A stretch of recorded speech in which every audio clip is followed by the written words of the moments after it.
Ngayong Semana Santa, kasabay ng paggunita sa paghihirap ni Jesus, hinihimok ng Simbahang Katolikang lahat na manatiling matatag sa gitna ng mga pagsubok. Katulad ng ginagawa ng isa nating kababayan na yumayakap sa pag-asa habang hinaharap ang kanyang mga sakit. Narito ang special report ni Darlene Kai.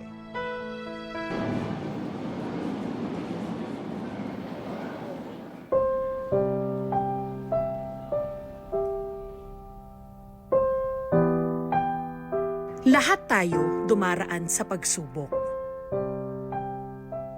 Nadarapa, ika nga nila. Pero may iba na sa sobrang dalas ng pagkakadapa, hindi na alam kung makababangon pang muli.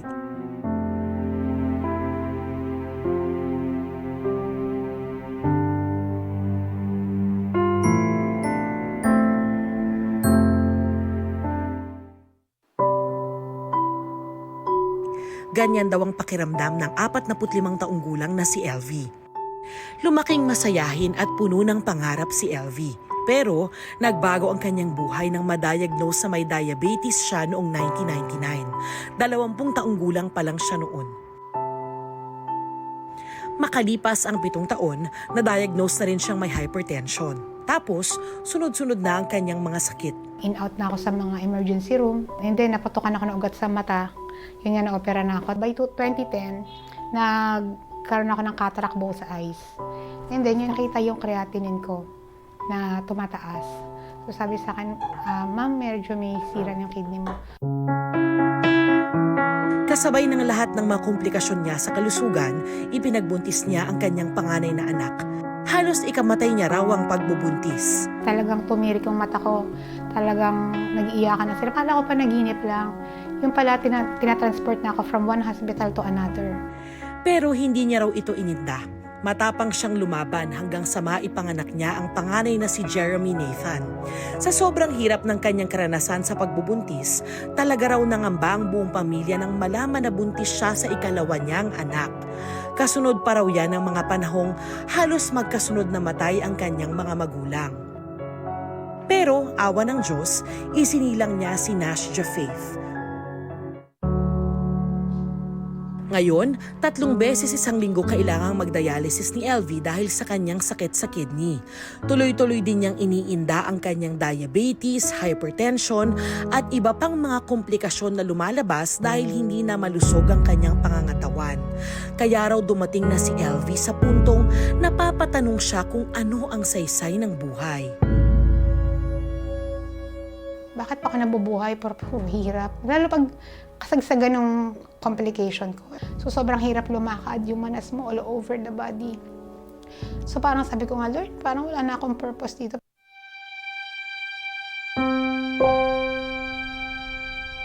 Pero sa lahat ng ito, sandigan niya ang Panginoon.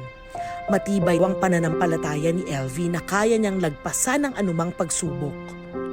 Siyempre, normally, bilang tao, natatakot ka. Pero, siyempre, lagi lang akong nagpa-pray sa Panginoon. Sabi ko nga, sa lahat ng panahon na pinagdaanan ko, hindi ako iniwan ng Panginoon. And yun po yung pinangahawakan ko. God is good to me before, until now. God never changes. Para sa kanya, nagsisilbi siyang instrumento ng Panginoon para ipakita sa mga tao na kayang lagpasan ng anumang pagsubok, gaano man kalaki o kahirap. Sabi ko, Lord, ayokong maging walang halaga, walang kwenta yung paghihirap ko. Kung naghihirap ako ngayon is for your glory. Gusto ko makita ng mga tao na buhay ka. Gusto ko makita ng mga tao na hindi walang pag-asa. Gusto ko makita ng mga tao na kahit may pagsubok, buhay ang Diyos, nakikita niya. Ngayon, parehong malulusog ang kanyang 2 anak na edad 16 at 9 na taon na. Mahigit 20 taon na rin siyang nagtatrabaho bilang librarian sa isang paaralan. Tuloy lang din ang paglilingkod niya sa kanilang simbahan. Katuwang niya ang asawang si Jerry na humaharap at lumalaban sa lahat ng pagsubok. My wife is a strong woman. Dahil nakikita ko sa kanya, there are times na talagang pagod na pagod siya. Pagod ako, pero mas pagod siya.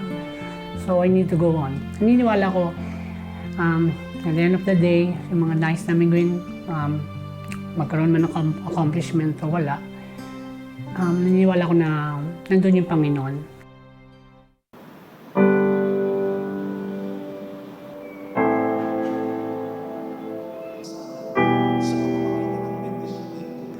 Sabi ni Bishop Pablo David, hindi maiiwasan ang mga problema at paghihirap na dumarating sa buhay.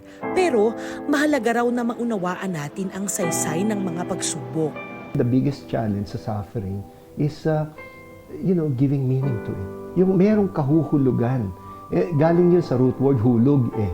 Pwede ka bang umigib ng tubig na walang dalang timba? Anong mangyayari sa tubig? Di kakalat lang. Pero pag may timba, merong kinahuhulugan. Merong kinaiipunan. At yun yung faith and hope natin. Parang hindi kumakalat ang buhay natin kapag meron tayong kahulugan o pinag-aalayan sa buhay. Pero hindi rin naman daw tamang maliitin ang pinagdaraanan ng mga tao o sabihin sa kanilang gumiti na lang at huwag malungkot. A genuine hope will not deny the dark situation.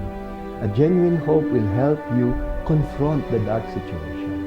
The best way to deal with it is really deal with it as a believer. When you are really a deep believer, you will not feel alone. Ngayong Semana Santa, ginugunita ang pagpapakasakit ni Jesus sa krus para iligtas tayo sa ating mga kasalanan.